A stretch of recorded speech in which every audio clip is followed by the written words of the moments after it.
زمین ملکی کی هست؟ الله تعالی ما 7 قبل زمین را آفرید. آسمان با ستاره ها آسمان را زینت داده. میان مراتب به آسمان نظر کن، یگان خطاگی میابی در ساخت آسمان.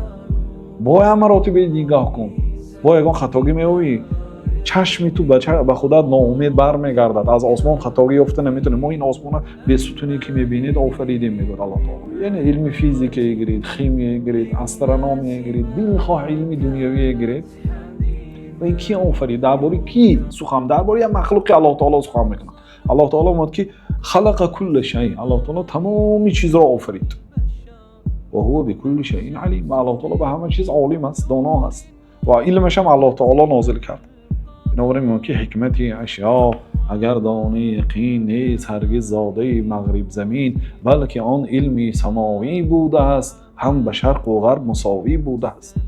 علم دنیوی علم اروپایی ها نیست، بلکه برای مسلمان ها و برای غیر مسلمان ها برابر است، بلکه آن علمی سماوی بوده است و از آسمان آمده است علم دنیا.